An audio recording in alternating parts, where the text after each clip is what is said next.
Gonzalo Sánchez, Alberto Pimienta e Ignacio Dávalos están fuera de la tribu, tirando netas sobre comunicación política, porque las ideas escapan de la manada. Fuera de la tribu. ¿Cómo están todos? Bienvenidos a Fuera de la Tribu.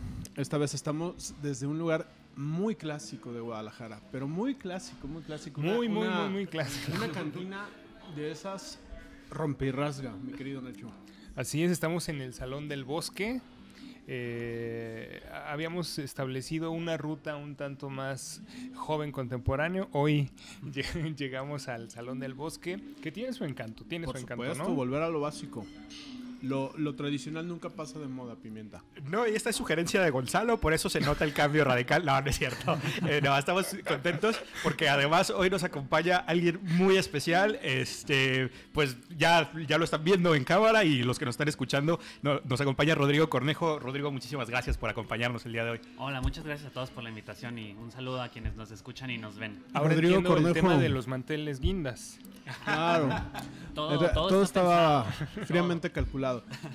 Rodrigo, bienvenido a este espacio. La verdad Hola, es un muchas gusto gracias, Gonzalo. para nosotros tenerte por acá porque no es muy común que tengamos invitados. La verdad es que hemos tenido pocos, pero muy sustanciosos. Entonces, pues nos enorgullece mucho y nos honra mucho que formes parte ya de esa lista. Y creo que hay muchos temas que dialogar contigo, no solamente por lo que ha habido en coyuntura en los últimos días, que sin duda es relevante, y ahorita vamos a entrar a eso y nos explicarás un poco al respecto, Claro. sino porque te percibo como un gran dialogador. Es decir, eres una persona con la que se puede hablar de política. Me parece que desde un ángulo muy poco tradicional, es decir, no están viendo ustedes y escuchando ustedes a un político tradicional del PRI o del PAN o del PRD.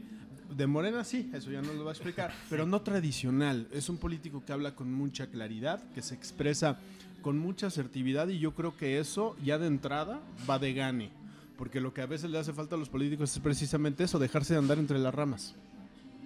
Híjole, pues primero muchísimas gracias por el elogio. Yo me asumo desde que yo nací políticamente en 2012 en el movimiento social, precisamente como un agente facilitador. Yo creo que parte de lo que yo aprendí durante todos estos años es que en política debe de haber una gran capacidad de síntesis, es decir, la política es compleja, uno debe de saber entregar claramente mensajes. Yo a eso me dediqué siendo representante del movimiento Yo Soy 132, a facilitar, a representar, es bien complejo.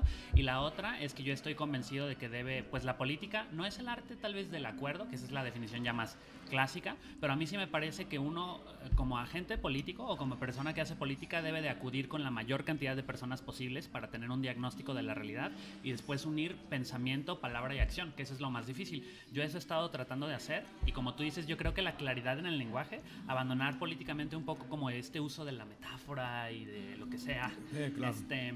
por un análisis socioeconómico, que es también de donde yo trato de atacar la política, y de un análisis más clásico de izquierda, ayuda a que hablemos y a que digamos qué está pasando en Jalisco, y también explica en buena medida mi incorporación a Morena, ¿no? Muy bien, pues Rodrigo Cornejo acaba de dar un salto muy importante, Nacho, Dijo en su Morena. carrera política. Fíjate que yo estuve revisando varios videos antes de esta entrevista y una frase en la que te encontré muchas veces, Rodrigo, es: somos miles de personas, ya nos encontramos, no nos soltemos. Y al final, ¿sí se soltaron o no? ¿Te soltaste? Sí, a mí me parece que parte de la potencia que tuvo el proyecto en el que yo estuve 6 años, que fue Wikipolítica y las candidaturas independientes, partían de un supuesto fundamental, que es que hay muchas personas en Jalisco y en particular en Zapopan que estaban desencantadas de las opciones políticas que existían y por lo tanto estaban despolitizadas. Es decir, no se acercaban jamás a un mitin político porque les parecía, pues lo que decías, Gonzalo, ¿no? Como de ajeno, con un lenguaje difícil de acceder, como muy totémico, el gran templete, etcétera. Y que parte de la promesa de encontrar a esas personas despolitizadas y unirlas no era que se unieran alrededor de una figura o que se unieran a través de Rodrigo Cornejo, sino que dieran un paso adelante y se politizaran. Entonces a mí me parece que la invitación a que la gente no se suelte es que, por ejemplo, si no ven en Rodrigo Cornejo una opción política, en vez de disgregarse, de hacer política de brazos caídos o de entrar en la tristeza de que una persona decidió irse de un partido político en formación a otro más consolidado de izquierda, es que esa gente se asuma como un actor político. Es decir, como de somos vecinos, a mí me votaron más de 30,000 personas, sí o no estoy de acuerdo con Rodrigo Cornejo. Llevan 3, 4, arriba no pidieron otras 2 o sí. son un 4 de todas, 4 negras, Coronas. o 2 negras, 2 negras, 4 coronas. 4 coronas. Aquí haciendo las sumas y restas. Esas sumas y restas también las tiene que hacer la gente. Así como hay 4 negras, 4 coronas, es como, mira, aquí hay 4 candidatos. Varios de ellos vienen, no sé, por ejemplo, de nuestra plataforma, ¿no? Algunos vienen de cámaras empresariales, otros venimos desde el movimiento social. Susana de la Rosa también viene desde el movimiento social y tienen distintos acentos, ¿no? El hecho de que la gente pueda discernir y discriminar y decir, yo no estoy de acuerdo con Rodrigo Cornejo, me voy a organizar para vencerlo en la siguiente elección, eso a mí me parecería que es lo más importante. Que esa gente, que ya es un cuerpo político, es decir, muchas personas estén organizadas y tengan un diagnóstico. Yo he encontrado, tanto como esos mensajes que tú dices que se valen, ¿no? De crítica de, hoy, ¿cómo es posible que te hayas ido de un proyecto? Que a mí me parece que ahí terminó mi ciclo, un sexenio construyendo un proyecto, ¿no? Y también mensajes de simpatía dentro y fuera del proyecto, de diciendo, tú eres un joven que tiene cierta claridad, gente que aplaude que yo ya use el membrete de izquierda. A mí me parece que las coordenadas de izquierda y derecha, si bien no siguen vigentes al 100%, siguen siendo útiles. Y la definición tan tajante que yo tomé, pero también coherente con mis convicciones, es para que la gente supiera muy claramente a quién votaron y que si me quieren votar la próxima ocasión, no sé qué vaya a pasar, sepan que es una persona con convicciones de izquierda y que les invita a que, si son críticos de mí, se organicen. No en contra mía, pero sí a favor de un proyecto que sea una alternativa.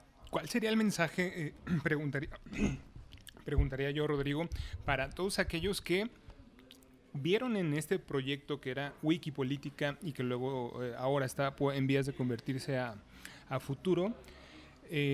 No solamente, digamos, para explicar esta separación, sino, digamos, para la invitación al acompañamiento a esta nueva aventura. Si digamos, el punto de encuentro para muchos de ellos era no encontramos dentro de los partidos tradicionales el vehículo adecuado para que viajen ahí nuestros ideales, ¿cómo explicar ahora que hay que dar el salto o que los invitas a dar el salto a un partido en donde estamos viendo prácticas y modelos justamente de un partido muy tradicional como es ahora Morena? Claro, e incluso constituido por muchísimos actores que ahora están dentro del partido en el que yo quiero militar, con el que simpatizo, y que vienen de otros partidos políticos y traen con ello todo, su experiencia y su inteligencia, pero también viejas prácticas y vale la pena decirlo muy claro, no es que a mí no me agraden, incluso yo quiero proponer prácticas alternativas y distintas y desterrar esas otras prácticas.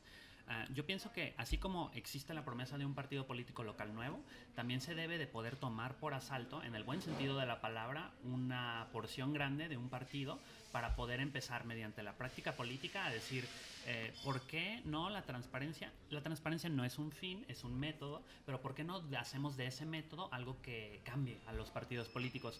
¿Por qué hay tanto recelo en publicar los 3 de 3 en los partidos tradicionales? Y uno podrá decir misa en los medios de comunicación, pero yo creo que el ejemplo, sobre todo dentro de un partido tan grande, debe de poder arrastrar. Y como yo, hay muchísimos jóvenes. La camada de personas que tienen menos de 40 años que yo he visto en todo el país en Morena están tratando mediante la acción de proponer esa vía.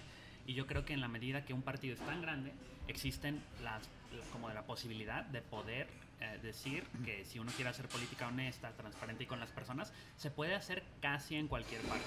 Digo, hay pocos partidos políticos que yo conozca que tengan esa opción cancelada. Tal vez los muy pequeños que vienen en declive o las pequeñas franquicias familiares que existen todavía, ¿no? Pero en un partido tan amplio como Morena, yo creo que hay posibilidades enormes de construir. Más bien lo que hace falta es gente, fuerza, que quieran decir, si hay algo de un partido que no me agrada, lo voy a cambiar mediante la acción y la organización con mis compañeros. Pero desde dentro. Pero desde dentro, por supuesto. Yo impulsé la decisión de constituir un partido político local, la sostengo y ahora estoy tan convencido de la vía partidista que creo que ahora me voy. Y no me voy, como se sabe, también es un partido de reciente creación, Morena como partido nacional y local. No me voy a donde ya está todo determinado. Al contrario, ¿no? Hay mucho trabajo para darle aún más solidez al proyecto y a eso yo voy a sumar. Eso y los años de vida que me queden. Éntrale, Oye, Pimienta, éntrale, que te ves ansioso de preguntar. Sí, me parece interesante, Rodrigo, este regreso a la geografía política de izquierdas, derechas. Cuando Andrés Manuel, por ejemplo, habla más de liberales y conservadores, y me parece que estamos muy perdidos en este tipo de geografía electoral, porque de pronto Andrés Manuel hoy está dirigiendo una campaña para salvaguardar el libre comercio, cuando a lo mejor debería de estar apoyando otras cosas. Pero quiero ser más concreto. ¿Insinúas tú al decir que te estás yendo a la izquierda que el partido Futuro, Wikipolítica, es un partido de derechas o es un movimiento de derechas? No, yo siento que es una parte de las izquierdas. Y es una parte de las izquierdas o de la izquierda un poco más social, de la política, de la defensa de los derechos de las minorías, que es súper importante, y de la política de la participación. Es decir, la promesa de hacer educación y participación política era para que la gente participara y en el camino encontrara qué tan de izquierda era. Eso nunca se ocultó. En el programa se hablaba, en el anterior, y que yo sigo muy tranquilo, lo puedo defender, casi todos los elementos que están en el programa con el que yo fui candidato se van conmigo, ¿no? Pero tal vez no hay tanta claridad, y eso lo tienen que descubrir esas personas, como para que yo pueda sentarme con ustedes y afirmar que yo estoy a favor de estatizar en buena parte del transporte público, por ejemplo, ¿no? Que eso sería súper controversial, pero que yo me siento con la libertad, desde mis coordenadas de izquierda, de poder proponerlo como una idea, parcial o totalmente, ¿no? Como de, es digno que el gobierno se asuma otra vez como este agente que puede llevar la sociedad hacia donde se debe. Si tenemos un transporte público deficiente, yo estoy a favor de que el Estado juegue un rol mucho más directo. Y también bien consciente de que lo que le denominan ya de manera más clásica en Morena como la noche neoliberal, que tal vez es excesivamente poético, son 12 años de un modelo económico, ¿no? De estos dos presidentes, bueno, tres, ¿no? El de Fox, el de Calderón e incluso la continuidad macroeconómica con Enrique Peña Nieto, parten de las mismas coordenadas, incluso una cierta estabilidad del Banco de México, ¿no? Lo que creo que ahora sucedió, que nos tiene cabalgando contradicciones gravísimas, como defender el libre comercio, es que ahora los márgenes se han reducido muchísimo. O sea, ya había habido un TLC y ahora ya el nuevo normal es que no podemos imaginar el modelo económico de México sin un tratado de libre comercio con Estados Unidos. Y ahora estamos en el arte de lo posible y no de lo ideal, de lo que nos gusta. Entonces, en el discurso público hubiera sido terrible que el presidente dejara que se destruyeran empleos. La manera de salvaguardar esos empleos, híjole, es con la manera un poco contradictoria de defender, cuando menos por ahora, el libre comercio y el acuerdo. Pero estoy completamente de acuerdo. Para que haya una transformación, que es la que abraza el partido con el que yo simpatizo, tiene que ser de largo aliento y poco a poco ir modificando el modelo económico. Esa discusión de modelo económico yo la veía ausente en un proyecto que es aún demasiado joven como para tal vez tener esa claridad. Pero yo estoy confiado en que la lucidez de mis ex compañeros van a llegar ahí, porque tienen que llegar ahí para ser una opción clara. Así con la seguridad que yo te lo puedo decir y las propuestas que yo podré enarbolar en un futuro, yo quiero que el proyecto político local aquí en Jalisco y en todas partes otras personas tengan esa claridad. Y eso es lo que me gustaría a mí. Si quieres tu pimienta, échale, termina. Pero entonces ves en Morena que existen esas claridades. O sea, a mí me parecería un poco ingenuo pensar en que existen esas claridades cuando vemos, por ejemplo, movimientos como para recortar el gasto público en salud o en deporte, en algunas cosas, claro, o en ciencia. No me puedo explicar, por ejemplo, una izquierda que recorta este discurso de la austeridad, cómo se puede enmarcar en un discurso de izquierda que tú dices a lo mejor más consolidado. Yo no lo veo tan consolidado tampoco en Morena. Hay claridades ideológicas, me parece. Andrés Manuel me parece que es una persona que sabe muy bien lo que tiene que hacer y tiene determinada una ruta clara. Pero de ahí a que me digas tú que es Morena, ahí yo tendría mis dudas, pues. Exacto, y es la unión entre el liderazgo del presidente ahorita, en el que a mí no me gusta tanto insistir como persona, sino como personaje político e impulsor de un proceso histórico, y la coincidencia entre el partido movimiento, que ahorita mismo es Morena, el que sea súper contundente con estas propuestas y que pueda haber una interacción o un pimponeo programático entre partido y actores políticos, que ahorita todavía no se alcanza ese estadio, es más bien como de grandes figuras que tienen mucha experiencia haciendo política, y la claridad que tú dices del presidente. En la medida que eso cada vez más penetre en un partido, podemos decir auténticamente Morena es claramente de izquierda y tiene una claridad increíble. Ese proceso es al que a mí me gustaría contribuir. No, ojalá hubiera yo llegado a algo acabado, terminado. Digo, yo ya llegué 6 años de estar construye y construye. Más bien me asumo como una persona medianamente buena para eso, y eso es a lo que yo quiero llegar a Morena, ¿no? Eso y a lo que toque de trabajo territorial y político electoral. A mí me deja la impresión, Rodrigo, que futuro, después de estos 6, o Wikipolítica, hoy futuro, después de estos 6 años, hay muchos cuadros que no terminaron, digamos, de madurar lo suficiente como para caerse del árbol, ¿no? Y tú sí caes de ese árbol y de repente dices, bueno, a ver, hacia dónde vamos con este proyecto político, un proyecto político que le ha costado trabajo incluso en momentos electorales, en la última elección al Senado, en el caso de Pedro Kumamoto como candidato. Una de sus principales críticas de las que fue objeto es de que no se definía en temas básicos y que precisamente tienen que ver con estos puntos cardinales de derecha o izquierda. ¿Tú crees que el movimiento como tal futuro le está faltando como dejar atrás la etapa, digamos, de un movimiento social solamente, hacer un movimiento que realmente dispute el poder y que realmente busque insertar su agenda y busque que su agenda sea debatida ya en el concierto de los demás partidos políticos? Porque vaya, me parece que futuro, si quiere entrar en ese debate con los demás partidos políticos, lo primero que tendría que entender es quiénes son sus adversarios. Y sus adversarios son partidos hechos y derechos conformados por políticos profesionales que llevan años en esto, en donde quizá una cara amable no siempre sea suficiente para imponer tu agenda. Sí, me parece que es súper importante ver en qué etapa del desarrollo histórico de este movimiento social, porque lo estamos, ¿no? Durante estos 6 años tuvo que cumplir varias misiones y la política electoral no fue la única, ¿no?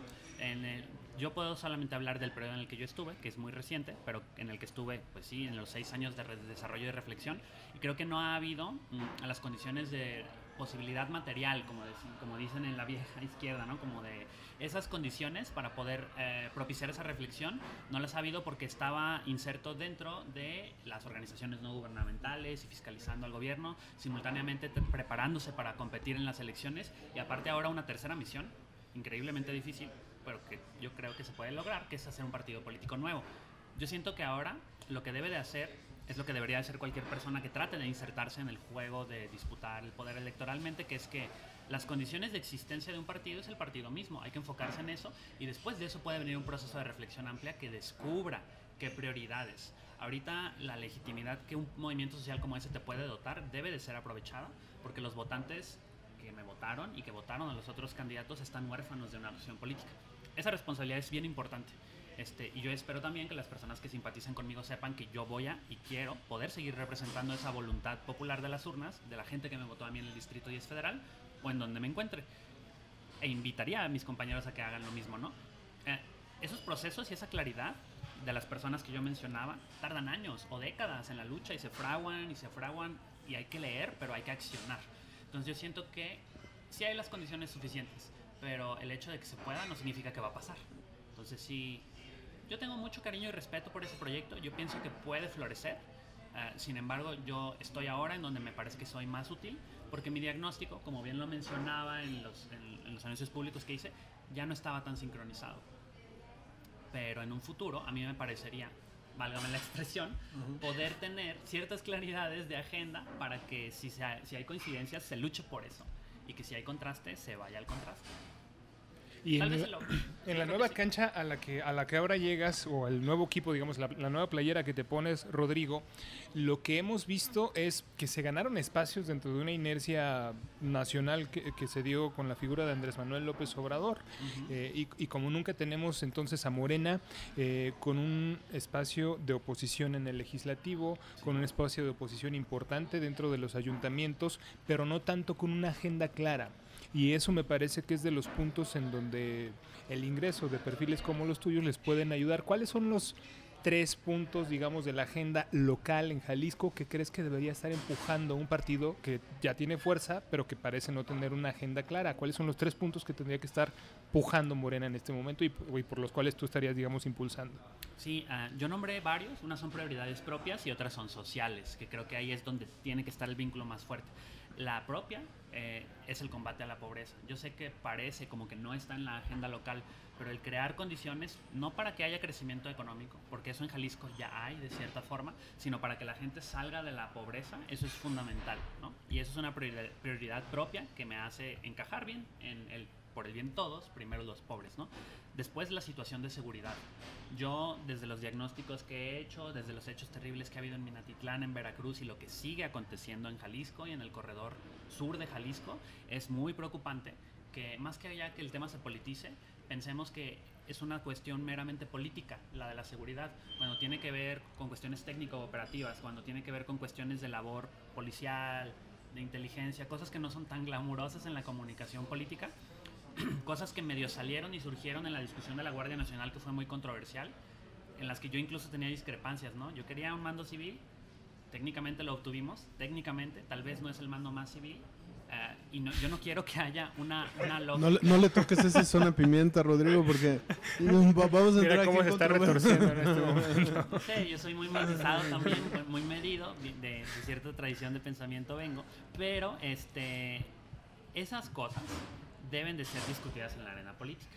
Claro. Y nosotros vemos la superficie de eso, como cómo se reportan las cifras, si va a haber patrullajes o no, pero a un cierto nivel, ¿no? La vinculación de eso con las comunidades que han sido destruidas por la inseguridad y cómo ellas pueden interactuar políticamente para poner las prioridades de labor policial, de seguridad y muchas otras cosas que ya son mucho más tácticas, debe de estar en la mesa, ¿no? Esa es una discusión muy difícil. Entonces, pobreza, seguridad, a mí me parece desde la zona metropolitana o desde mi órbita, como alguien que es un peatón, que no sabe manejar, que va en bicicleta, el reordenamiento, cuando menos de la ciudad en sí misma y el transporte público, debe estar como de alto en la agenda para que las personas vivan una vida un poquito más amable en Guadalajara. Y eso implica hablar de transporte público. Público, no concesionado tal vez. ¿Estarías que se estatice el transporte público en Jalisco por lo menos? Mira, el Citren o el Pretren es la ruta más amable conmigo. Pasa tarde, está limpia, sus choferes están uniformados, tiene un sistema de prepago y tiene intermodalidad, que es con el tren ligero. Es estatal, es del Estado. Si ese modelo, yo no quiero que el Estado haga nada más por nomás o por una obsesión teórica. Si ese va a ser el modelo, si podemos tener más rutas parecidas a esa, está excelente. Ya si va a ser ruta empresa, en colaboración con quién sabe quién, ahí yo ya tengo mis dudas, porque la fragmentación del sistema se basó en dar concesiones a individuos aislados de un sistema. La visión del sistema y que sea un sistema público, esa es la que yo querría impulsar. Obviamente puede ser muy escandaloso, ¿no? Estaticen el transporte, que lo compre todo el gobierno. Eso puede que no sea la mejor ruta, pero ¿qué tal un 50+1? ¿Qué tal socio mayoritario? ¿Qué tal control y rectoría? Ese tipo de cosas a mí sí me gustaría que se discutan. Si no las propongo yo, que se discutan en la agenda pública. Y si toca proponerlas, las propondré, ¿no? Oye, Rodrigo, perdón, Gonzalo. Nada más una pregunta sencilla. Rodrigo, yo creo que de las grandes cosas que podría uno reclamarle a Morena, particularmente en el estado de Jalisco, ¿no? A todos nuestros podescuchas que nos escuchan en el resto de la República, en el caso de Jalisco, Morena no ganó la gubernatura, pero ganó la segunda mayoría a nivel estatal, es decir, es el partido que tendría la obligación mayor de hacer oposición, y una de las cosas que les debemos de reclamar es eso. No hay oposición en Jalisco, no lo digo solamente por Morena, sino por el resto de los partidos. Y yo creo que la oposición, más allá de cualquier circunstancia, tiene que darse en un contexto de democracia. Tiene que haber quien contraste los temas, tiene que haber quien interpele de alguna manera al poder, más allá de los medios de comunicación y de los activistas. Tu llegada a Morena busca de alguna manera impulsar eso, que Morena sea más activo a la hora de ser oposición, de ser una oposición más...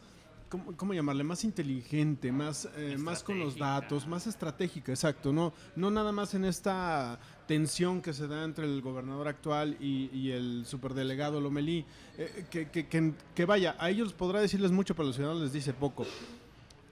¿Tú irías por esa ruta de que Morena se active como una oposición real al gobierno actual? A mí me gustaría convencer a mis compañeros en tremenda humildad y con el relativo desconocimiento que yo tengo de la organización a la que acabo de llegar. Digo, no puede llegar uno a mandar, es evidente. Y a eso me refiero con humildad, ¿no? Primero uno simpatiza, luego tiene uno que militar para que el compromiso sea clarísimo y en serio. A eso aspiro. Pero desde mis coordenadas individuales, cuando les decía y cuando yo hablo de coherencia entre mis convicciones de izquierda, es porque también en Jalisco hay un proyecto hegemónico. Ese proyecto hegemónico ha bebido de un partido de derecha y yo conceptualizo al partido que, pues tal vez ya el gobernador tiene sus opiniones respecto a si él está en ese partido o no, pero esas son unas coordenadas que yo veo como de centro derecha o de centro izquierda. Entonces, ideológicamente debe de haber ese contraste. Yo quiero contribuir a eso desde mi accionar político, porque de lo contrario entonces vamos a tener a la gente viendo cómo dos actores políticos chocan Uno por los programas sociales, el otro por la rectoría del gobierno del estado, y eso no contribuye. Y Porque es cuando- ego al final del día, ¿no? Sí, a mí me parece que el trabajo territorial con el que yo busco contribuir, el hacer militancia de izquierda, es necesaria el papel mediático del gobernador y del superdelegado. Pero el contraste no es yo venir en el micrófono y decir como está muy mal esto. Tiene que haber algo detrás, y yo aspiro a que en un proceso que puede durar, sí, de aquí a la intermedia, pero incluso más largo aliento, cuando menos hasta la siguiente elección presidencial, yo pueda, junto con miles de militantes, hacer ese contraste, y el contraste se basa en una relación dialéctica, ¿no? Como cuál va a ser nuestra negación de la política y de la hegemonía que existe ahorita, o sea, qué propone el gobierno del estado de los naranjas y los azules, qué proponemos nosotros desde las coordenadas guindas, pero no decir nada más no a esto, sino tiene que haber una afirmación clarísima desde la izquierda, como qué se propone para Jalisco en estos temas, ¿no? Pobreza, seguridad y transporte público, que son con los que yo medio puedo contribuir. Estoy estudiando mi maestría en seguridad pública, también consciente de que no se puede nada más salir a decir mando único sin nada detrás. Tiene que haber un sustento, y yo estoy muy consciente de mis limitaciones.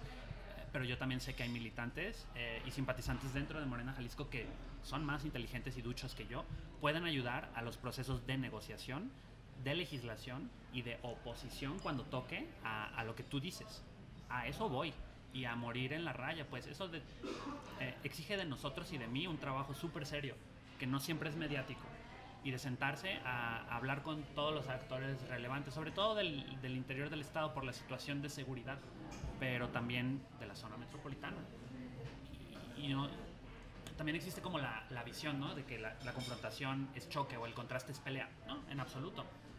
Por eso yo no uso adjetivos calificativos cuando denomino a las personas que están en la hegemonía de un partido o del otro. Y hablo de la derecha, pero no, ni son tontos, ni hay que vituperarlos, ni la gente votó por lo incorrecto. Hay una lógica social y política detrás de esas decisiones. Y yo también ese estilo de política respetuosa y dialogante es el que vengo a contribuir. Porque ¿de qué sirve, Gonzalo, que yo tuite algo muy incendiario si no resuelve un problema? Pero genera ¿Y qué retweets y qué fans, te ¿no? dicen? Me llama mucho la atención lo que estás diciendo. ¿Qué te dice las críticas, por ejemplo, al presidente de la República, que siempre establece sus contrastes a partir de adjetivos calificativos, ¿no? Por ejemplo, sus controversias con la prensa, sus controversias con esa derecha que él también nombra, en donde incluso ha agrupado a miembros de la sociedad civil. ¿Tú crees que ese es también de los paradigmas políticos que hay que modificar? A mí me gustaría que este proceso que se inaugura cuando inicia este sexenio y que se cerrará de cierta forma cuando el presidente ya no sea presidente en funciones, pueda estar consciente de que ese marco de referencia fue necesario. La gente no hablábamos, oh Dios mío, a mí no me gustan tantas esas coordenadas, pero son necesarias. Como de Chairo y Fifi no se hablaba, era tabú, ¿no? Como de, ¿existe un grupo pequeño de mexicanos que controlan la mayor cantidad de la riqueza? Sí. Hay gente que lo denomina de manera poética y dicharachera, y yo al presidente le respeto y le admiro su capacidad de convocatoria con su comunicación política. Tal vez yo soy más aséptico o quirúrgico, ¿no? Es como de, sí, hay un grupo pequeño, socialmente delimitado, que controla la riqueza, pero eso no llama. Pero tal vez no toda la política deba de ser para llamar y para hacer comunicación política.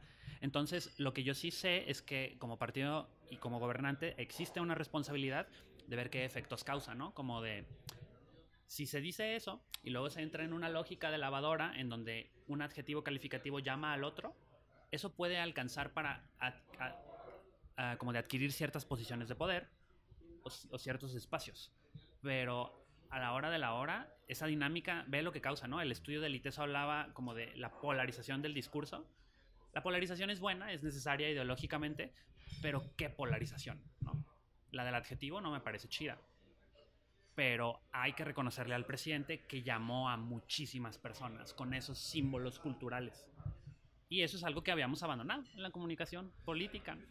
Pimienta. Pero es un reconocimiento que tampoco se salva de tener riesgos, ¿no? Cuando el jefe de Estado de una nación se preocupa más por dividir que por unir, me parece que tampoco es que sea algo para aplaudirle su didáctica comunicacional. Me parece que sí hay que tener ciertas limitantes y decirlo claramente, que los ataques a la prensa, sean de Donald Trump o sean de Andrés Manuel López Obrador, pues son ataques a la prensa. Y no porque la prensa sea sagrada o porque no existan grupos de interés en la prensa. Existen, claro que claro que existen, pero no es para aplaudir esa clase de cosas, ¿no? No, y yo también contribuyo desde una circunstancia distinta. Yo fui consejero editorial de Mural, el periódico de Grupo Reforma aquí en Guadalajara durante 2 años. Conozco que O sea, te besó el diablo. No lo voy a esconder, pues, o sea, hay que decirlo, está en mi hoja de vida. Y yo lo he dicho varias veces. Esos procesos editoriales a mí me parecieron, a pesar de que tenían ciertas determinantes, a mí no me corresponde decirlas, el diario es quien debe de decir como de esto soy, disclaimer aquí, disclaimer acá, pero me pareció un ejercicio de periodismo honesto. Con la llegada del señor Pardinas a Reforma me parece que también hay un ejercicio distinto, comunicacional, más frontal. Y tanto hay costos del lado de la figura del presidente como hay costos del lado de quien utiliza un vehículo periodístico para llegar a ese choque frontal. Y sí ha habido errores editoriales de parte de este diario y de varios, pero ahí sí yo coincido contigo. Es muy peligroso achacárselo a los comunicadores. Tal vez no a los que llevan la línea editorial o a los accionistas o a quienes son dueños, pero los comunicadores viven una labor súper precaria. Tienen márgenes que les limitan, desde, por ejemplo, las coordenadas de la inseguridad que le han demandado a los comunicadores firmar cosas como staff, y no necesariamente nada más de seguridad, hasta cosas de otra índole. Entonces, no distinguir entre ejercicio periodístico y periodistas y medio de comunicación, y aquí otra vez me voy a la izquierda, la relación de producción y económica que existe entre quien es dueño del medio de comunicación y quien trabaja el periodismo es de quien lo trabaja, ¿no? Puede ser peligroso, porque la gente puede confundir medio y periodista. Puede no leer que el medio no es el que sea vulnerable, es el periodista, ¿no? Desde hace años, ¿no? Desde el gato Félix, todos los que han sido asesinados, hasta los que han sido amedrentados ahorita, debemos de cuidarlos y de protegerlos, porque ellos fiscalizan al poder y son guía social. Pero también, si llega una línea editorial a dar con todo, debe de haber consideración de ambas partes. El señor Pardinas también debe de estar consciente del contexto que le rodea y de si él quiere incitar al poder a que dañe a sus periodistas públicamente. Y también yo respeto el trabajo de Animal Político, de Daniel Moreno. Yo sé que es un periodista y dirige un medio increíblemente pulcro y que ha sido un bien social. No sé por qué la gente, en vez de analizar, le ataca, pero yo quiero contribuir a distender esa dinámica. Y claro, igual y no es la lógica predominante de comunicación en Twitter, pero si yo no lo digo y no lo dice nadie, pues nadie lo va a decir. Sí. A mí me gustaría preguntar, Rodrigo, ya hicimos un viaje, digamos, para explicar tu salida del grupo donde estabas, ya hicimos una revisión de estos asuntos nacionales, ya pasamos también por lo local de la agenda de Morena, y me gustaría regresar entonces a la figura de Rodrigo Cornejo en Morena. Sí, además de tener estas tareas de las que hablas para trabajar en territorio, para impulsar ciertos temas, ¿cuáles son los proyectos particulares y ese movimiento estratégico que hizo Rodrigo Cornejo? ¿Es para qué? ¿Qué busca Rodrigo Cornejo?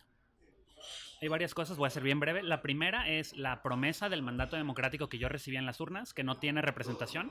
Quien me votó puede confiar en mí para seguir trabajando, dentro y fuera del partido, porque también se puede trabajar socialmente sin hacer proselitismo electoral.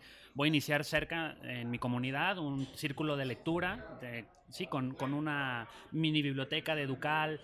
No le voy a pedir a la gente que vote por mí en ese círculo, son 20 personas, las registré en mi Twitter. Ese trabajo, yo puestísimo. Entonces, pero también hay un mandato democrático.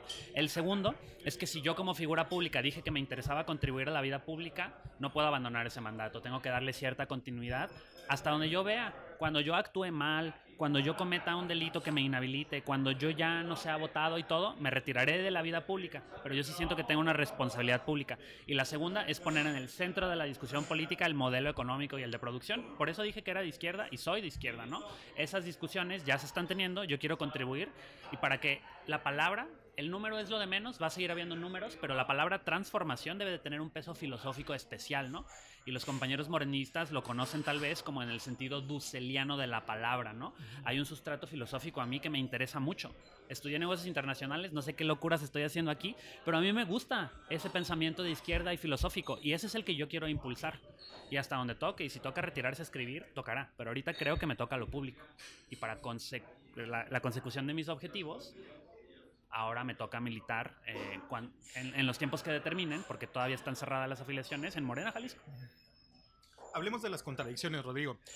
Nos decías, bueno, yo entro aquí a Morena porque me parece que puedo aportar en el tema no lo dijiste como didáctica, pero sí del esclarecimiento de los términos, de poder generar puentes, de establecer más lazos. Pero desde tu salida del closet, llamémosle así,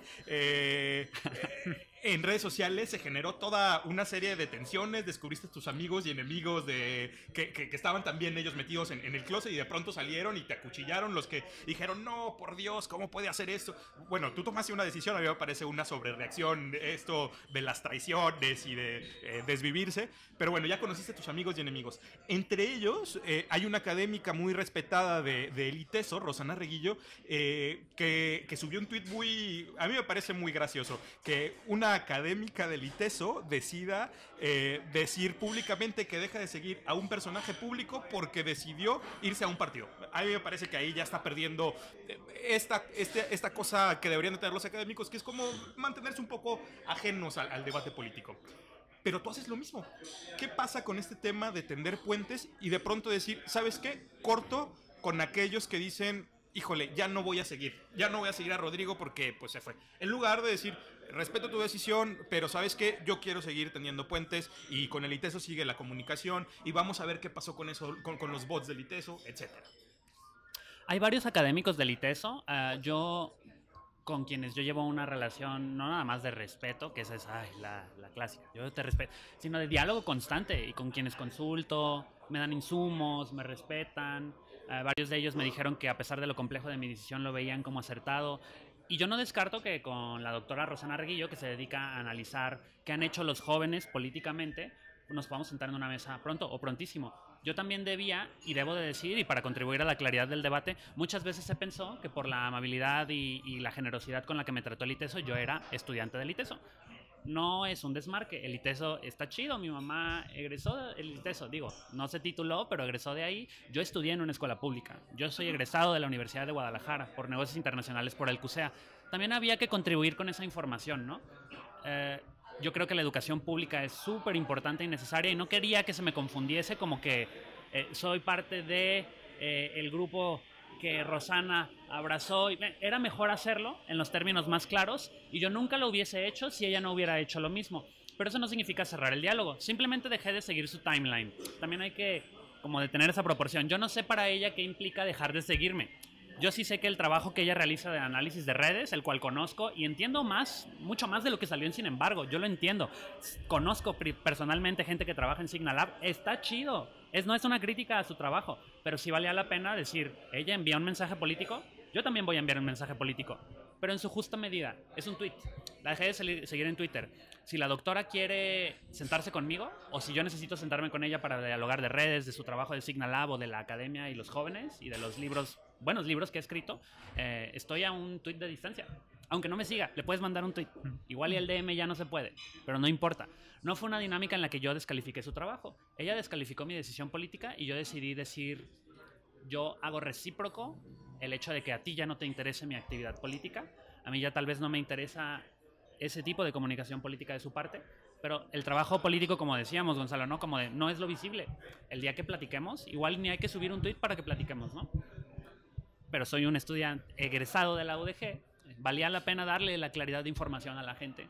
Y si ella decide desmarcarse, yo no me desmarco de ella. Yo pienso que sus contribuciones son valiosas. No sé, más bien me hizo a mí preguntarme muchas cosas, como de, ¿y por qué se desmarca de mí? Está raro, ¿no? Que ella lo explique. Rodrigo, hay un tema un tanto controversial que creo que vale la pena preguntártelo y créeme que de verdad me interesa particularmente tu respuesta porque sé que lo que vamos a escuchar ahorita y lo que van a escuchar los podescuchas por lo menos va a ser algo diferente a lo que nos han acostumbrado los políticos tradicionales ante este tipo de circunstancias. Carlos Lomelí, el superdelegado en Jalisco, ha sido señalado por distintos medios de comunicación, particularmente mexicanos, contra la corrupción y la impunidad, en el sentido de que ha tenido conflictos de intereses en ciertas compras que ha hecho el gobierno federal y otras entidades del país como Veracruz, en el caso de medicinas. Esto se ha documentado al grado de que se ha dado con que colaboradores muy cercanos, familiares muy cercanos de él, forman parte de estas empresas que además están en un mismo domicilio y que han tomado en un mismo domicilio de las que él forma parte y de las que él lidera y de las que él, de acuerdo a las actas, es dueño legítimo. Y estas empresas han sido adjudicadas con compras, en algunos casos adjudicaciones directas de cifras millonarias en asunto de medicamentos.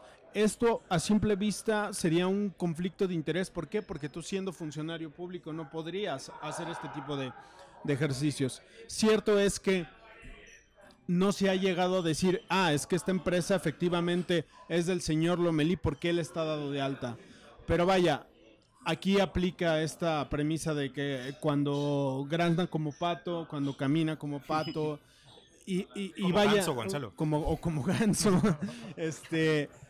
y te lo pregunto porque ¿cuántas veces hemos visto esto? ¿Cuántas veces has visto esto tú? Y desde que empezaste tu trayectoria, como yo soy 132, vaya, esto es de lo que se le critica un poco a los políticos. No solamente que mientan, sino de repente que tengan como esta cuestión de tratarnos como menores de edad ante lo evidente, ¿no? Repito, no es cosa juzgada lo de Lomelí. Puede ser que por ahí hay un recoveco en el que diga, no, yo no tengo nada que ver, pero todo apunta a que no es así. Todo apunta a que sí ha tenido que ver.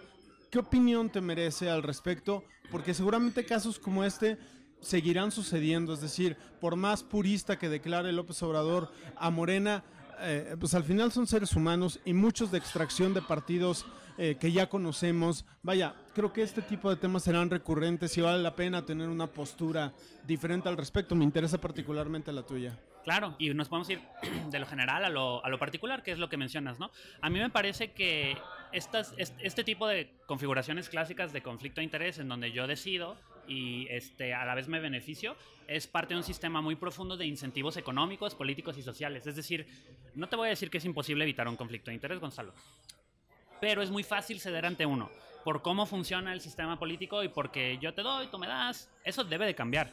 Y el Sistema Nacional Anticorrupción, yo no sé si es la mejor manera de hacerlo. Es una gran infraestructura para tratar un síntoma y tal vez no sus causas. Yo siento que tenemos que cambiar eso para que cualquier político esté dentro o fuera de Morena o en cualquier opción partidista, no le sea tan fácil ceder a eso, ¿no? Y hay que construir los mecanismos necesarios para ello. Yo soy escéptico, no al 100%, pero de que un sistema más, como el Sistema Nacional Anticorrupción, pueda lograrlo. Pero vamos a ver. Ya yendo a lo particular, a mí me parece que en Jalisco, tanto este caso que señala Mexicanos contra la Corrupción, como el caso de las licitaciones de a toda máquina, tienen esos elementos que vale la pena primero ver cómo se configuran, ¿no? Si hay un conflicto político, el presidente lo dice, hay un elemento, pero no vale la pena descalificar los elementos periodísticos porque haya un conflicto político. Ese es el primer matiz, tal vez distinto, que yo te puedo donar, ¿no? Claro, claro. Entiendo, ¿no? Sí, hay un financiamiento ahí del señor González, del Claudio X González. Sí, él retuitea constantemente a Mexicanos contra la Corrupción. Lo que hay que saber es que eso no necesariamente descalifica si hay un interés político. Lo segundo es que más allá de que sea el caso del doctor Lomelí o que sea el caso de alguien de apellido Petersen o que sea el caso de quien sea, de lo particular, lo que debemos de hacer es garantizar que sea la Secretaría de la Función Pública o la Contraloría, independientemente de los nombres y de su papel político, se pueda ser valiente y decir, se desfogó, no es cosa juzgada, pero se desfogó así, y que sea de manera contundente, no que sea de manera específicamente política. La vinculación y las implicaciones legales, esas las pone el periodismo con elementos, ¿no? Como de aquí hay un contrato, aquí hay una escritura, aquí hay una firma, aquí hay alguien que se negó a hacer una firma. Eso debe de ser tomado en cuenta, pero no nada más política, sino jurídicamente. Y yo sí espero, por el bien y la claridad que todos necesitamos dentro y fuera de Morena y dentro y fuera de Jalisco, por esta otra licitación, que lo más pronto posible se tome una decisión de parte de la Secretaría de la Función Pública. yo me llevo de lo del mensaje del presidente, lo que él dijo de manera muy clara, sea quien sea, que se desfogue. Sobre todo por esta primera parte. Juegue un papel como un gobernante en activo de Movimiento Ciudadano o de Morena que sea contundente. Y yo sí iré con esa decisión. Invito a la Secretaría de la Función Pública a que dé esos elementos. Yo la conversación que tuve con el doctor Lomelí versó acerca de cómo yo podía contribuir en Morena. Obviamente no es como que el tema no haya estado presente en la atmósfera, pero yo de esa conversación yo no podría juzgar más que los elementos que conozco de Mexicanos contra la Corrupción. Si hubo algo malo, que se sea contundente, que se castigue, y así de claro lo puedo decir. Pero que no sea solo por la causa política, que es lo que señala el presidente. Ahí hay un conflicto, no debería de tratarse distinto. Fíjate que estás poniendo un punto sobre la I que me parece del todo relevante y que no había escuchado, digo, vaya, ni al propio presidente ni a sus voceros los había escuchado decirlos con esta claridad que creo que vale la pena retomar. Ciertamente, cuando uno ve la información de entes como Mexicanos contra la Corrupción, a quienes recalco, yo respeto, tengo amigos ahí personales, que respeto mucho su trabajo y que sé de su convicción como periodistas y como profesionales, pero uno no puede dejar de tener en cuenta que para deshojar esa margarita, el primer pétalo que hay que quitar es quién financia esta organización y con qué intereses. Y con qué digo, vaya, es una situación que me parece que hay que tener en cuenta. O de interés legítimo, yo sé que causa ámpula, pero de interés legítimo. Pero también, y eso no es lo central de mi argumentación, lo central de mi argumentación es que en el hecho de quitar ese primer pétalo, esa margarita, no se desvirtúe la información en sí misma. Creo que la información en este caso, como en muchos otros, es información veraz, es información oportuna y que reúne los criterios periodísticos para que se esté discutiendo. ¿Y por qué lo retomo? Porque lo tocas tú y me parece muy bien eso.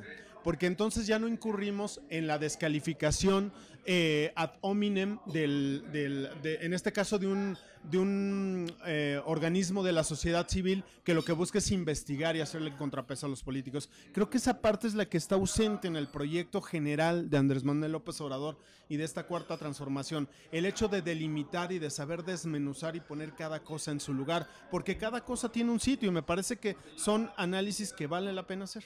Sí, y que así como tú dices esta parte, también debe de existir, yo sé que cuesta trabajo, pero debe de existir también una evaluación política crítica de esa información. ¿A qué responde? ¿Con qué objetivos? ¿Cómo fue obtenida? ¿Pudo haber tenido un interés político? Si tenemos nada más la parte de ser críticos con las fuentes de la información, no tenemos todo. Si tenemos nada más la parte de creerle a la sociedad civil a priori, tampoco tenemos esa parte. Esa es la parte de la pureza. Todo está bien. Si lo dices desde la sociedad civil, te vamos a creer. Yo discrepo de esa visión. Hay que conjuntar las dos. Antítesis, tesis, síntesis, ¿no? Como de evaluemos críticamente toda la realidad. Y que se desfogue por vías legales, por amor de Dios, no en el tribunal de la opinión pública. Eso también yo creo que es muy importante para dar certeza legal a todos y que haya derecho de audiencia, presunción de la inocencia y que los elementos que se deban de tomar en cuenta, si son periodísticos, que se tomen en cuenta. Es bien difícil, porque es el justo medio. Y en sobre México todo pensando en que si lo llevas al plano legal, sería la función pública, es decir, un organismo del Poder Ejecutivo el que tendría que hacer esta valoración. Quizá ahí lo que valdría la pena es que fuera un ente con mucho mayor grado de autonomía el que hiciera este tipo de valoraciones. Esas preguntas están chidas. ¿Cómo le hacemos para modificar la estructura? Es lo que yo decía de lo general, ¿no? La estructura incentiva ciertos tipos de comportamientos, para bien y para mal. Está chido, la verdad, que la Secretaría de la Función Pública sea parte del gobierno para algunas cosas. Tal vez para otras valga la pena reconceptualizar. Cierto análisis de la sociedad civil dice algo similar. Yo pienso que no hay que pensar que también ciudadanizando todo el gobierno se va a poder hacer al gobierno neutral ante sí mismo. Sería castrarlo políticamente. Entonces, son dilemas que nadie ha resuelto, Gonzalo. No hemos resuelto como sociedad. Y que yo quiero que eso se pueda resolver. El sistema que incentiva que pasen cosas malas en México es un sistema político-económico que no nos hemos terminado de deshacer de él. Y que esa es la promesa grande, fuerte, magnética de la cuarta transformación que a mí me trae para hacer esto. Muy bien, pues algo más que agregar, Alberto Pimienta. No, lo dejamos no hasta aquí porque no te quedes con las ganas. Nos podríamos quedar aquí horas y horas. Mejor cortémosle y sigamos tomando unas chelas. Muy bien. Nacho Dávalos, muchas gracias. Un gusto estar por acá, un gusto que nos acompañaras, Rodrigo. Gracias. Les agradezco muchísimo. Que se repita pronto. Alberto Pimienta, muchas gracias. Muchas gracias. Rodrigo, de verdad, muchísimas gracias por estar aquí. Esperemos que no sea la última vez. En Esperemos, absoluto. de verdad te conviertes para nosotros, incluso generacionalmente, en un personaje que hay que seguir, ¿no? Y esperemos seguirnos encontrando en este tipo de mesas y sobre todo seguir dialogando y seguir discrepando a veces y tratando de llegar a algunos consensos. Está bien chido tener un podcast que permita deshilar ideas. Me encanta participar y cuando se me requiera, aquí estaré. Muchísimas gracias, Rodrigo. Muchas gracias a todos los que nos vieron y nos escucharon esta vez. Nos vemos la siguiente semana. Recuerden que la política, no la política, la comunicación política es cosa seria. Tómesela en serio. Gonzalo Sánchez, Alberto Pimienta e Ignacio Dávalos están fuera de la tribu, tirando netas sobre comunicación política, porque las ideas escapan de la manada. Fuera de la tribu.